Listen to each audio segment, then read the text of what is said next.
Ready to escape into a world of enchanting pixels? What is up, my peeps? And today we're going to be continuing Speedrun. We will be continuing on page 97. Unleashed and Boosted, talking about Sonic Unleashed. Despite the blank check, I guess, granted to Sonic Team to remedy the disappointing Sonic 06, the revitalized developer just needed 2 years to complete its follow-up. Released in November 2008 under the name Sonic Unleashed, Yoshihisa and Hashimoto's globe-trotting Odyssey represented the apex of the storytelling style and techniques initiated by Sonic Adventure. The plot repeated a trope familiar to the narrative-driven Sonic games, with Eggman attempting to utilize another elemental being, despite having watched Sonic mopping up chaos in Sonic Adventure 1 and extinguishing Solaris in Sonic 06. The scientist had no qualms about summoning Gaia, an Earth-based monster. The opening of the game showed director Hashimoto's fan credentials clearly, with Eggman making a deliberate attempt to cover Sonic's Deus Ex Machina superform. He then uses the resultant energy to awaken Gaia, splitting the Earth's crust into 7 sections. Sonic was accompanied by a slimmed-down cast of followers in his attempts to restore the shattered Earth using the Chaos Emeralds and reverse the mutagit effect of the Gaia creature on the planet's inhabitants. The simple story was plotted in detail with an overall theme of balance and cycles. Sonic discovered that his amnesic new helper Chip was actually a being destined to defeat Gaia every time it awakened. In many ways, the game provided a conclusion to the decade-long use of real-world locations as the inspiration for the latest Sonic holiday, with the Hedgehog touring many spots around the globe. I guess you could look at it like that. Most modern Sonic games are basically Sonic going on a vacation and having to stop some evil being that arises. Anyway, foreign travel is the main theme behind the game, made explicit by Sonic's need to restore each continent. One at a time, after introductory sections of the title are concluded, an ally presents Sonic with a world map, from which he can select the location to visit as he hunts for the 7 temples needed to re-empower the Chaos Emeralds. The main blessing that this theme gives the title takes the form from the concepts for action stages. The real-world settings introduce variety into the designs to give boundless inspiration for set pieces, saving the game from cliché. For example, the Hawaii stage isn't just a tropical beach paradise, but features dense jungle, a couple of trips out to sea, collapsing ruins, and a majestic waterfall. Though the initial Greek and Savannah stages don't match the sheer majesty of the levels to come, they still manage to establish memorable identities to avoid being stereotypical. Anyway, after the Hedgehog recharges the Chaos Emeralds to restore the first 2 continents, the plot takes a back seat, with with the game relying on Sonic's world tour and the people he meets on it to drive the story forward. Sonic is soon introduced to one-off character Professor Pickle, who happens hold the chair in Big Monsters That Live in the Earth's Core and Need a Slap, at a Italian university.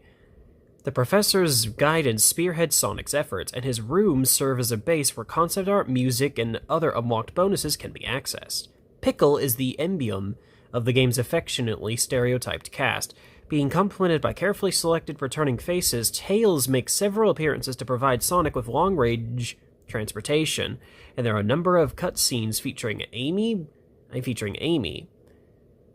These are little more than cameos, however, and most of the time it's just Sonic and Chip who are exploring the globe. Speaking of the deer-like flying sugar seeker, Chip was by far and away the most satisfying gameplay hint mechanic included in the series to date. He had more than enough personality to make up for his distinctly odd design, and his addition to all forms of dessert gave Sonic the idiot sidekick he'd been missing since Sonic Adventure reinvented Tails as a genius inventor to rival Eggman. The amnesic Chip's real identity was easy to predict for players of Sonic 06, but the mystery didn't intrude on the action, being left in the background until the duo visit the penultimate Gaia temple.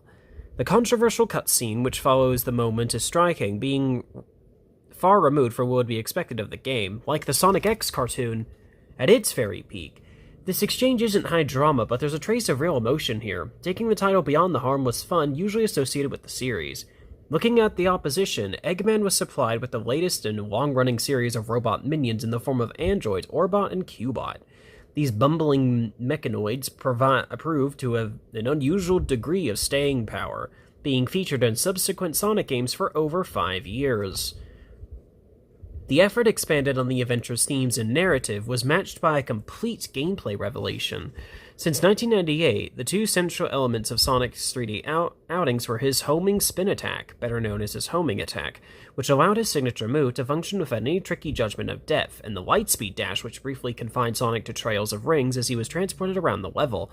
Although these moves were retained by Sonic Team, they were adjusted to create a very different experience. The aim wasn't to translate the play mechanics from the 16-bit games into 3D, but to find a way of allowing the player to achieve the stunts and freedoms of movement seen in Sonic's cartoon adventures. The result appealed strongly to longtime fans who could finally achieve during gameplay the sort of showboating and tricks showcased by the much-loved introduction to Sonic CD. Bizarrely, the key to this transformation was a less than successful gameplay element first introduced by Dimps. In Sonic Rush on the Nintendo DS, the boost button betrayed a fundamental misunderstanding of how Sonic should work in a 2D environment. Powered by a ring-charged meter, the boost function allowed Sonic to instantly accelerate forward at full speed. His velocity maintained for as long as he stored energy. For as long as his stored energy would allow. There we go. Turning the game's zones into bland racetracks, with none of the depth of design found during the 16-bit 2D titles. Hashimoto, on the other hand, saw the potential for a 3D game in the concept, with the camera positioned behind Sonic, allowing the player to see ahead. The boost is a different propulsion. The pseudo-real-world setting makes sprinting through the flat-out sections of the action stages irresistible, with the cartoon Hedgehog practically laughing at the more ordinary world he powers through. The moment where the high concept behind the revised gameplay is revealed to the player is in the Rome... Wait, hold on. Rome... Yep, that's 100. Rome level, as Sonic accelerates to keep up with jet-propelled flying badniks along the course of a ruined... aqueduct? Anyway. When the boost is fully deployed, standard enemies, let alone the architecture, become static irrelevances. The player's focus is solely on the Hedgehog and the lightning-quick enemies he pursues. Boosting finally brought the sheer pace of the Mega Drive titles into the 3D series, but Sonic Team needed another vital addition. The missing link is in the character's arsenal was finally granted by allowing him to boost in midair, encouraging continual forward motion at all times. These changes to Sonic's handling broadened his freedom of movement to match players' instinctive judgment of what the Hedgehog should be capable of. The backbone of the game's achievements was Sega's new proprietary multi-format graphics engine, dubbed Hedgehog. The emergence of this technology was undeniably late, with rival publisher Capcom first deploying its competing framework system over 2 years before. The engine had a particular affinity at organic texturing, giving a distinctive atmosphere to each level not found in any prior game. From the whitewashed walls of the Greek opening stage to mist-covered Chinese foothills, each area not only feels unique but alive. The engine's only stumble comes during one of the later stages, faced with Sonic sprinting full pelt through a Hawaiian jungle. With a level of detail not expected until the next generation of consoles, the engine visibly buckles, with slowdown and animation frames skipped. The moments when the same level works more than compensate for these errors. Though, and it's hard to escape the feeling that Sonic Team deliberately set out to break the technology just to establish its limitations. Toima Otani once again led the sound team, supported by Sonic Team veterans Fumi Kumatani and Kenshi Toyokani. Oh my god, I'm screwing up these names! Anyway, the latter's superb score for the otherwise diabolically poor Sonic and the Secret Rings proved him more than deserving of a return to the main titles. The soundtrack isn't the series' strongest, with a main rock theme in the Sedoon vein, a distinctly forced inclusion, and Otani makes less effort than his colleagues to reflect the host nation's influences in his action stage music. Negative feedback on the large cast of characters in the 2006 title had been taken on board, and Sonic was the only controllable hero. Sonic Team still wished to supply more than one playstyle, however, and so the plot had the Hedgehog falling under Gaia's influence at night. The resultant transformation into a snarling beast unlocked a series of simplistic beat-em-up stages to complement the usual high-speed action. In the West, the game's marketing campaign centered on his transformation into a werehog, and the release's name was changed to emphasize this, as most reviewers pointed out. Sonic's nighttime form was technically a hedge wolf, but the Japanese-speaking developers were not particularly concerned by the niceties of Latin. A 5-minute CG animation was commissioned entitled Night of the Werehog to ram the message home. Sega of Japan preferred to market the game on its globe-trotting aspects, with the release's Asian title being Sonic World Adventure. I've actually heard about that. Anyway, the Werehog stages can change noticeably over the course of the game, with the uncomplicated fighting areas initially offered replaced with precision platforming in New York and Iran. The main problem was that these levels seemed to be presented in the wrong order, with Sonic faced with an array of platforming challenges only after he's unlocked enough moves for fighting to actually be enjoyable. Beating enemies allows Sonic to collect yellow crystals needed to improve the Werehog's various attributes, but it's not made clear just how many moves can be unlocked by sinking experience points into the combat stat. The gameplay experience on the Xbox 360 and PS3 was largely identical, but a cut-down version of the title was released for the Wii and PS2, developed by Dimps. For most critics, and a significant portion of the public, the deficiencies of the Werehog sections overshadowed the rest of the game, leading to review scores not much higher than Sonic 06. Sega was rightly not discouraged by this, and the next two main titles would reproduce the Sonic Unleashed daytime stage gameplay wholesale to an extremely positive reception. Fans certainly appreciated the enormous leap in quality that the series had taken, although their joy was tempered by Hashimoto's departure from Sega after completing Sonic Unleashed. Having finished work on the project, he moved to role-playing game specialist Square Enix, where he continues to hold a senior role. He bequeathed to his successors of Sonic, who had once again found his feet, but would miss the strength of vision which monetarily had been brought to bear.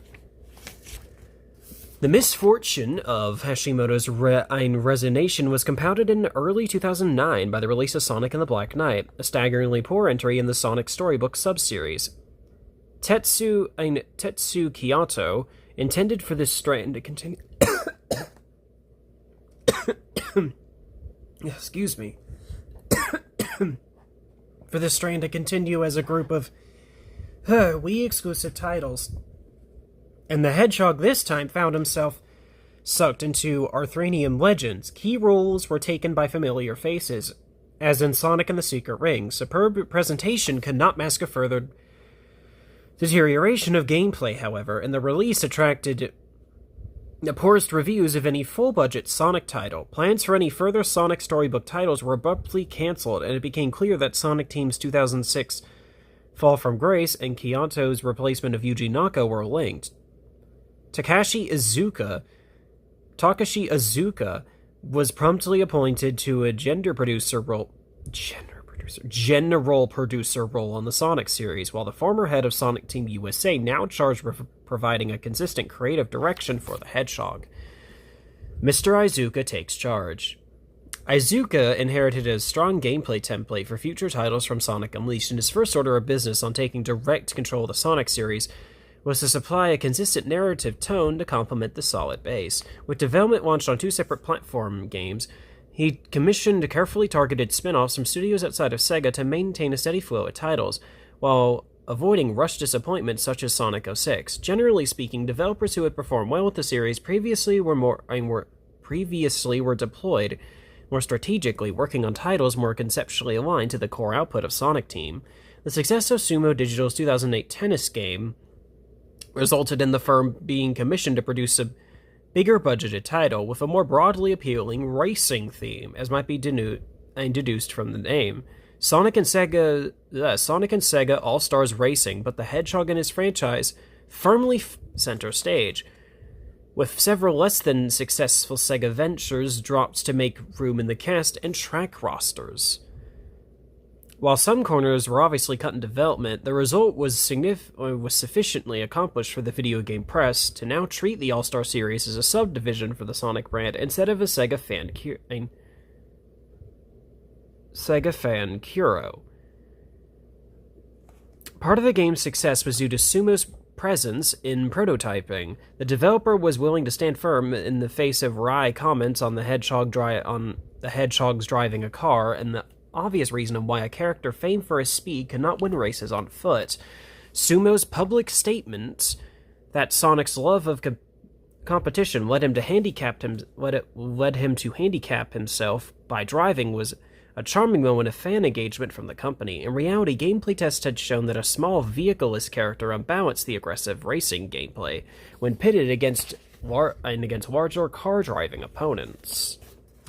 So basically, Sonic R was too fast. Anyways, the title was released for a large number of systems and played a part in Sega's push into mobile gaming, with cut-down iOS and Android releases ensuring Sumo did not attempt to add any plot or story mode to the crossover title. The most instructive aspect of its depiction of Sonic is confirming the dominance in Sonic Heroes aesthetic, but all of one of the Sonic-inspired tracks are themed around levels from that game. The cost-saving measures included keeping original music to a minimum, with Richard Jacques compiling a soundtrack from existing recordings. The exception was a striking theme song from English singer/songwriter Bentley Jones. The musician, a longtime Sonic fan, had collaborated with Joan Sedone on the score for Shadow 05 before launching a successful music career of his own in Japan. Sadly, Sonic and Sega All-Stars Racing was some of the last work that Jones carried out on the series. The artist parted ways with Sega after attacking the company for using some of his remixes without asking his permission. The sales and critical acclaim achieved by Sonic and Sega All-Stars Racing dwarfed 2010's other spin-off release. This was a final hangover from the production line of the insipid low-profile titles during the first half of the 7th console generation, being a final release in the Sonic Rider series, exclusive to Microsoft's Kinect hardware. It's difficult to believe that Sonic Free Riders did not owe its existence solely to an indecisive payments from the manufacturer to put the Hedgehog on its universally derided Xbox 360 add-on. Over the course of 2010, the shift in the series' direction under Iizuka's stewardship became clear. The sprawling casts of the previous decade Sonic titles were curtailed in favor of a tight focus on the characters introduced during the Mega Drive years. More surprising was the producer's dismissal of the Earth-like settings, which he himself had used as a director in Sonic Adventure 2 and Shadow 05. The military force of Gun was absent from the games, as were human beings in general, save for Eggman. It's possible that Iizuka felt that Sonic Unleashed naturally marked the peak of real-world settings, and that a change would be better, the reusing them with diminished returns. Alternatively, his thinking may have stemmed from a desire to return to the fantasy settings of the Mega Drive years. This idea was supported by the renewed patience of animal-shaped badniks as Eggman's foot soldiers, in place of the more generic robots which the scientist had taken to deploying. It's most likely that the new approach was simply about reducing risk. If Sonic and Sega All-Stars Racing could be popular with both reviewers and the public despite having no plot, then downplaying the story elements in the main Sonic games appeared the least precarious approach, giving the drubbing handed out to the plot-heavy Sonic 06. The new ethos chimed with some expectations of the series, appealing to longtime fans, while presenting an easy-to-grasp concept for the children approaching the franchise for the first time. The price was alienating those whose first experience of Sonic had been as the sociable star of epic adventures. The relative lack of impact that the Mega Drive games had produced in Japan compared to the West created some other issues. In particular, the new iteration of Sonic Team did not appear to place as much value on certain iconic elements as Western fans. Sonic 4 is the best case study for the awkwardness which Sega showed in the years leading up to the character's 20th birthday. The game was a standard 2D Sonic platformer released for the digital marketplaces of home consoles as well as on mobile phones. But the marketing and promotion of the title is arguably more interesting than the content it provided. The game was the subject of an extremely well-judged publicity campaign, with the first reveal trailer being a remarkably astute piece of work. The game was initially codenamed Project Needle Mouse, the working title for the original Mega Drive release, in a bid to portray its return to the roots of the series. When the final title was confirmed, it suggested an intention to reintroduce the character as perfectly suited to the new downloadable game market. This raised hopes of a 2D game to stand shoulder to shoulder with the 16-bit classics as opposed to the middle-of-the-road efforts by DIMS. The difficulty is that the final product is nothing of the sort. It's simply that exact same DIMS team working for home systems instead of Nintendo's portable machines. The physics model shares many of the flaws and glitches of its handheld predecessor, such as the ability to persuade Sonic to stand on ceilings. This was a long-standing bugbear with DIMS work, arising from the programming tricks they used to mimic the Mega Drive's game physics. A long-standing rumor maintains that Yuji Naka denied permission for DIMS to be handed the source code to his original works, but this is difficult to credit. DIMS projects have always been released with the Sonic Team branding, and Naka personally oversaw its first 4 titles. The leading handling of Sonic in the game was another marked contrast to the 16-bit classics whose approach, Sonic 4, was supposed to directly continue. Gamers were given an unintended preview of the title when it was uploaded to Microsoft's PartnerNet service, used to distribute work-in-progress content between licensed developers. For most downloadable games, this provided useful feedback, but for such a high-profile release, it resulted in the incomplete title being picked apart by a ferociously dedicated audience. The defective physics were the subject of particular criticism and inconsistencies with the original game, such as the loss of the traditional spinning legs running animation, attracted further complaints. The build exposed the game's iPhone origins, with several acts of the leaked Xbox 360 featuring botched implementations of concepts originally designed for the gyroscopic or touchscreen input. In the face of the outcry, Sega postponed the title by several months in an attempt to mitigate its shortcomings. It's an accessible platform game on its own terms, but begged the question of why label the title Sonic 4 if the intention was simply to continue with the modern-day 2D portrayal of the character amongst casual fans. The use of the standard green-eyed Sonic design came as a surprise to those who expected a return of the less streamlined original model of the character. The only real link between the promotional campaign and the finished product is a depressing one. The recycling of level themes, with environments and bosses heavily inspired by fondly remembered areas from the first 2 games. Jun Sedone at least seemed to get the message, but his drum sample-heavy soundtrack isn't entirely successful as a Mastuno Nakarama site. Oh my god, I cannot read these names! Aside from a boss theme originally intended for a 1995 Sonic 3D Blast, Sedone's involvement as composer is arguably the only thing elevating the title above most of DIMS' output. The game attracted positive reviews, but word of mouth was poor, and the proposed Episode 2 follow-up was not the subject of particular anticipation. When announcing Sonic 4, Sega claimed that it would follow the bite-sized gaming concept pioneered by Valve in its Half-Life episodes, similar installments of titles released at regular intervals like Valve. However, it would find it rather difficult to turn this concept into reality, and 2 years would pass before Sonic 4 subseries reared its head again. The debacle appeared to prompt some soul-searching inside Sega, particularly in the West. The promotional campaign for the title had been extremely successful, obtaining a level of media and public attention disproportionate to a downloadable game.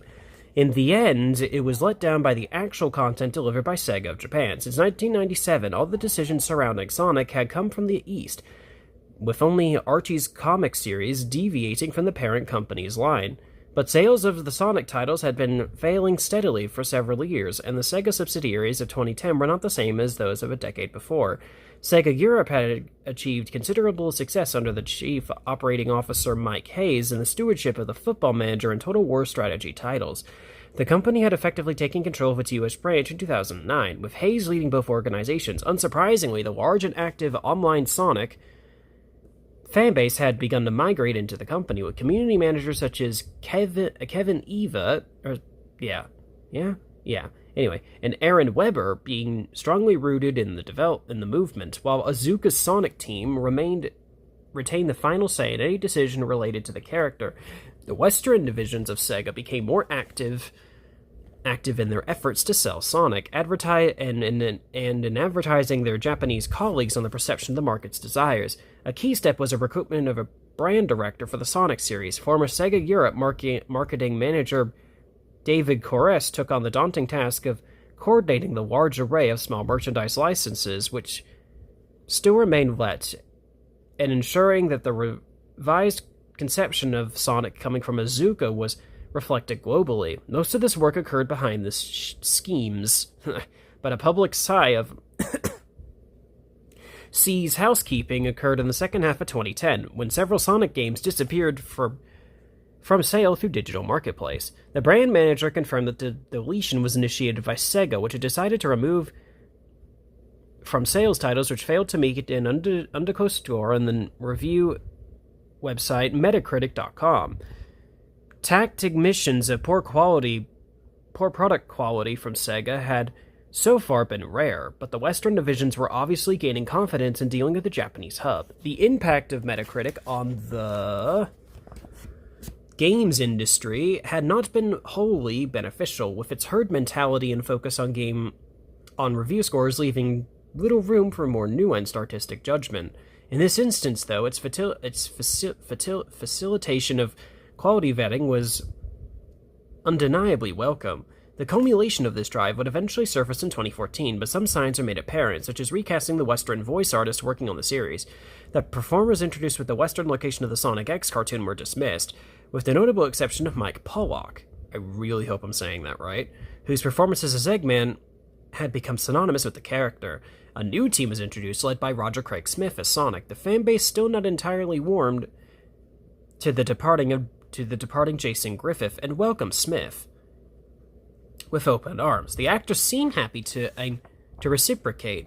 The author was one of the number of Sonic fans who met him during a publicity appearance in late 2010, and he was charmed himself, being more than happy to discuss his work in the role. Roger Craig Smith's first significant performance as the Hedgehog was for Sonic Colors, one of the two core Sonic games put in development at Sonic Team on completion of Unleashed. The title was released for the Nintendo Wii in the run-up to Christmas 2010.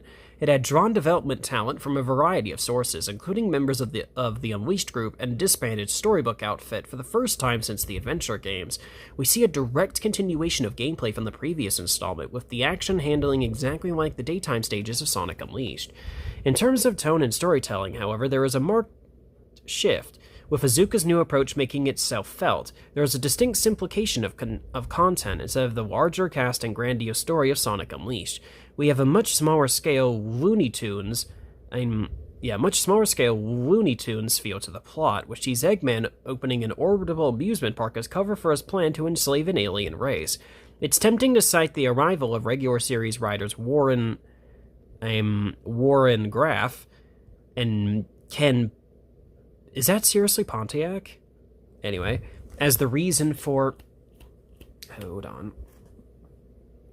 the shift in mood, but given the centralized control of the franchise, the scribes would simply work with plots prescribed to them by Sega Japan. The game is reduced to a cast of 6. Sonic and Tails take center stage, although the latter is only present in cutscenes, assisted by a representative of the alien species. Eggman provides the opposition, together with Orbot and Cubot acting as a combination of light relief and a reason to force the scientist to explain his scheme. In a move obviously inspired by the successful Wii Super Mario Galaxy titles, each of the environments is labeled a planet. The theme park setting is used as pretext for fantasy-themed environments, such as a world of sweets and a vast Asian aquarium. 2 gameplay expansions are introduced to the Unleashed model. A new line of power-ups gained by merging with the aliens' Wisp and underwater levels. The latter are a real triumph, being the first time this key gameplay mechanic from the Mega Drive titles had been successfully deployed in the modern era and put the adventure game's aquatic dabblings to shame. The choice of the Wii was as development platform was understandable. There was a strong crossover in audience between Nintendo's all-ages system and the cartoon Hedgehog. The standard definition technical setup of the machine also allowed development costs to be kept low. The compromises are clear, however. The overworld of Sonic Unleashed is replaced by a series of map screens and environments, which would take the form of one of continuous 10-minute levels on the Xbox 360 or PlayStation are broken down into up to 8 acts. hampering the contingency of the world. To make matters worse, the grainy standard-definition visuals of Sonic Colors are difficult to return to after the gorgeous environments of Sonic Unleashed. Yeah, Sonic Colors did look a little grainy. Even on the consoles it was originally made for, it looked very grainy. Anyway, Tomomi Otani retained the post of the music director following his work on Sonic 06 and Sonic Unleashed. His soundtrack was unfortunately less than effective than for those games. At the time, it was easy to suspect that the composer was simply jaded on his third consecutive Sonic game. His work was reminiscent of Jun Sedone's score for Shadow 05. In both cases, occasional flashes of talent which secured the musician's place in the franchise history only added to the impression that the volume of music required means that Sonic games are best 109, 110. Best tackled by a rotating bank of composers. Otani's subsequent work was shown that this was not the case, however, with a consciously adapted new musical style of the less forceful compositions and softer electronic work. The composer provided a strong main theme song for the game, which served as background music for the first set of levels. But the vocal version by members of American pop outfit Cash Cash felt like a forced inclusion. For the first time since Sonic 2, a major home console title was converted to handheld systems, allowing for a dual launch. Dims were tasked with creating a Nintendo DS version of the title as a 2D platformer in the mold of Sonic Rush. Sonic Colors was a successful game, with the exercising of Sonic Unleashed Werehog leading to higher review scores and over. 15 million copies were sold. There was a number of weaknesses in the title, however, that left those who appreciated its predecessor's strength simply underwhelmed. The level designs are not as distinctive as those of Sonic Unleashed, and the shift in narrative tone leads the adventure feeling more throwaway. Aside from the remarkable wildflower meadows of the Planet Wisp area, the levels feel like more generic backdrops pasted onto a gameplay mechanic designed in isolation. Instead of convincing its places, Graf and Pontak's work as writers is curious. There's definitely a more authored tone to the characters' dialogue, and you feel that professionals are at work, but the cutscenes feel more like standalone sketches than tools to drive the story forward.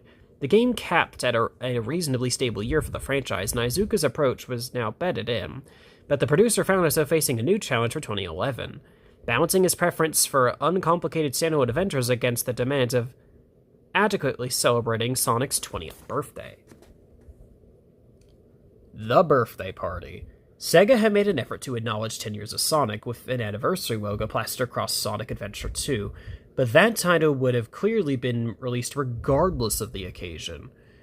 In 2011, the Hedgehog's 20th birthday celebrations were a very different affair, anchored by a big-budget nostalgia title and my childhood Sonic game, Sonic Generations. While Sonic Colors had been very much oriented towards children and attempted to win new fans, 2011's release was seen as an opportunity to appeal to an older audience, and so development was launched on the Xbox 360 and PS3 rather than the Wii.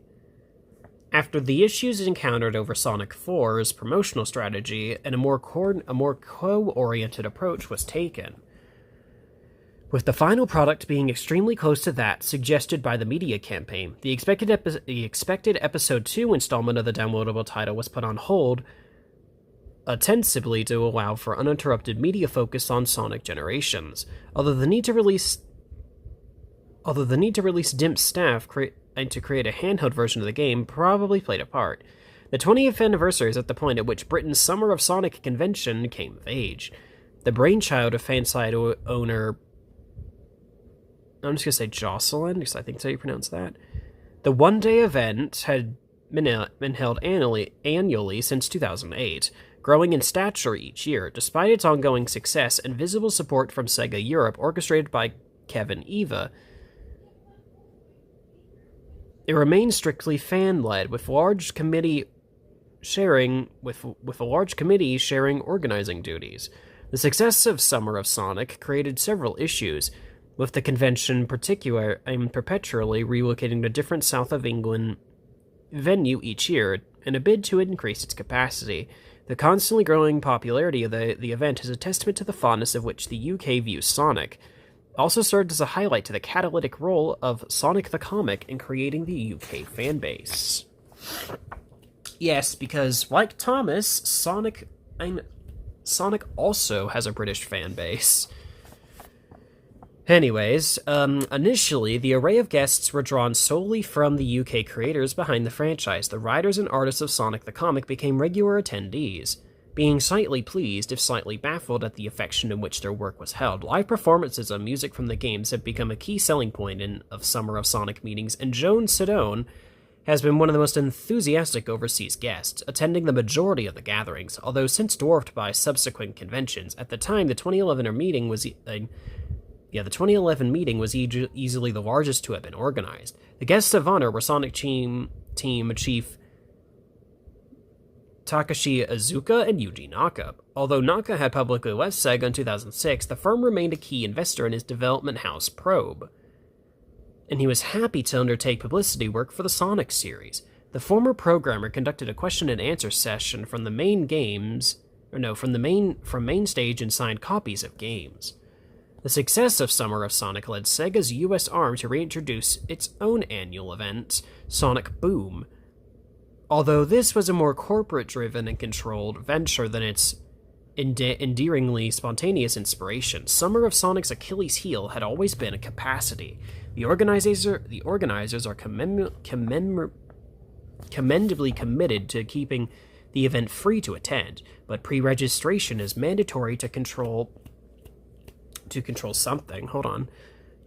numbers. In 2011, all tickets were claimed within 3 minutes of being made available. The 2013 convention was sold out within 9 seconds.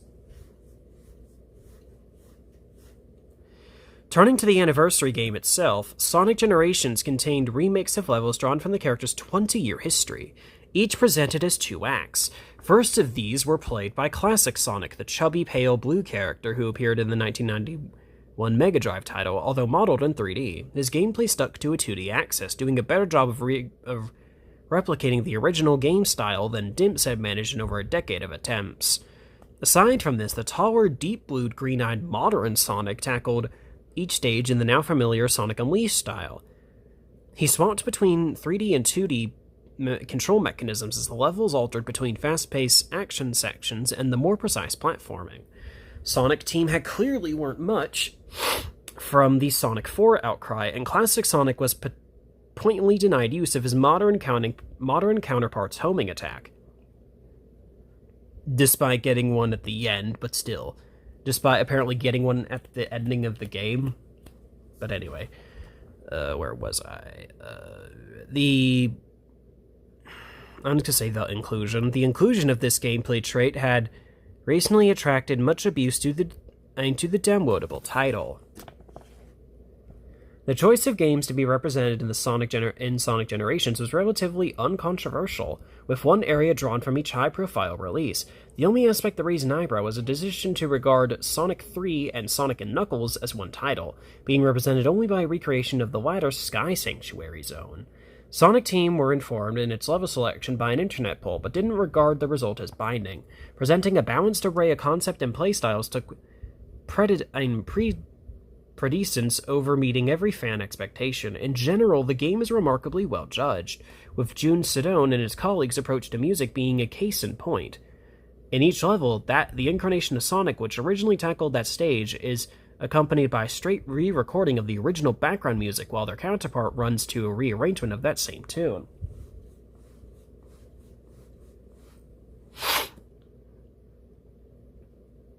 Masato Nakaruma retained all rights to his tracks from Sonic 1 and its sequel, normally rendering them off-limits for inclusion in new Sonic games. The anniversary, however, was a sufficient occasion for Sega to pay the licensing fees required.